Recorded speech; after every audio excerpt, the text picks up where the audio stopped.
নমস্কার দর্শকবৃন্দ, আপনারা দেখছেন Ashis tuition classes YouTube channel. সব খবর সবার আগে।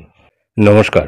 গত 28/11/2024 তারিখে government of West Bengal directorate of school education Bikash ভবনের তরফ থেকে প্রাথমিক বিদ্যালয়গুলির জন্য একটি গুরুত্বপূর্ণ বিজ্ঞপ্তি জারি করলো। স্ক্রিনে আপনারা দেখতে পাচ্ছেন সেই বিজ্ঞপ্তিটি।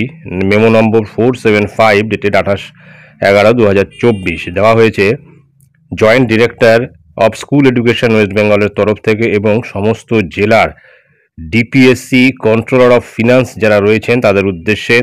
সাবজেক্ট হচ্ছে generation of NGIPF account in respect of all primary teachers as well as DPSC employees.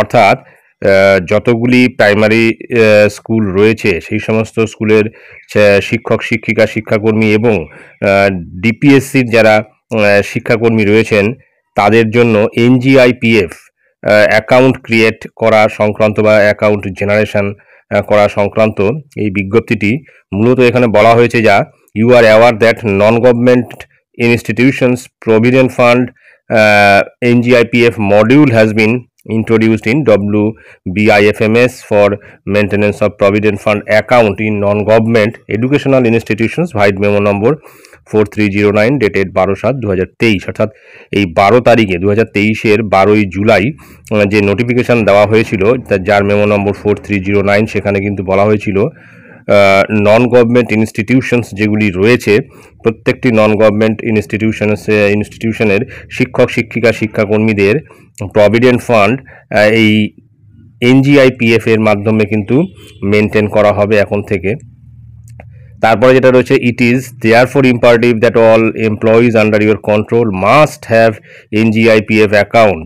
অর্থাৎ এখানে পরিষ্কার বলা হয়েছে যে প্রত্যেকটি প্রাথমিক বিদ্যালয়ের শিক্ষক শিক্ষিকাদের এবং শিক্ষাকর্মীদের তার সাথে ডিপিএসসি কর্মীদেরও কিন্তু এই এনজিআইপিএফ অ্যাকাউন্ট যে রয়েছে সেটা কিন্তু এনশিওর করতে বলা হয়েছে।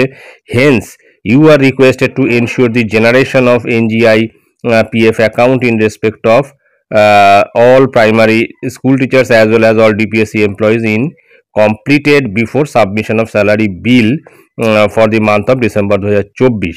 এবং এখানে যেটা অত্যন্ত গুরুত্বপূর্ণ যে বিষয়টি বলা হয়েছে যে প্রত্যেকটি বিদ্যালয়ের শিক্ষক শিক্ষিকা শিক্ষাকর্মী এবং ডিপিএসসি কর্মচারী যারা রয়েছেন তাদেরকে কিন্তু NGIPF অ্যাকাউন্ট অবশ্যই জেনারেট করতে হবে।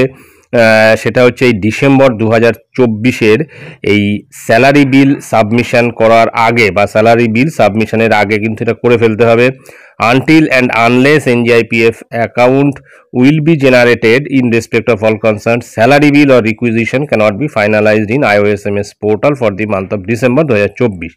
অর্থাৎ এই NGIPF অ্যাকাউন্ট যদি প্রত্যেক এমপ্লয়ির এবং শিক্ষক শিক্ষিকা শিক্ষাকর্মীদের জন্য যদি নাকি জেনারেশন না হয় তাহলে কিন্তু IOSMS পোর্টালে স্যালারি বিল বা রিকুইজিশন যেটাই বলা হোক না কেন সেটা কিন্তু সাবমিশন করা যাবে না। কোন মাসের না ডিসেম্বরের স্যালারি বিল বা রিকুইজিশন সেটা কিন্তু সাবমিট করা যাবে না এই NGIPF অ্যাকাউন্ট যদি ফাইনালাইজ না করা হয়। Regular PF subscription files also need to be shared to IFMS along with the salary bill. এবং রেগুলার যে PF সাবস্ক্রিপশান যেটা কাটা হয় তার ফাইলটা কিন্তু অবশ্যই IFMS পোর্টালে কিন্তু শেয়ার করতে হবে রেগুলার বেসিসে। আর the provisions for generation of NGIPF account in respect of DPSC employees is already available in IOSMS portal. অর্থাৎ ডিপিএসসি এমপ্লয়িজ যারা রয়েছেন তাদের কিন্তু NGIPF অ্যাকাউন্ট কিন্তু IOSMS পোর্টালে অ্যাভেলেবেল রয়েছে বা অ্যাভেলেবেল আছে এরকমটাই কিন্তু জানানো হয়েছে। তারপর রয়েছে this is to be strictly adhere to, এবং এটা এই ব্যাপারে কিন্তু গুরুত্ব দিয়ে চিন্তা ভাবনা করতে বলা হয়েছে। তারপর রয়েছে joint director of school education West Bengal. সুতরাং প্রাথমিক বিদ্যালয়ের শিক্ষক শিক্ষিকা শিক্ষাকর্মী এবং ডিপিএসসির কর্মচারীদের NGIPF সংক্রান্ত এই গুরুত্বপূর্ণ বিজ্ঞপ্তিটি আমি আপনাদের সঙ্গে শেয়ার করলাম। ধন্যবাদ।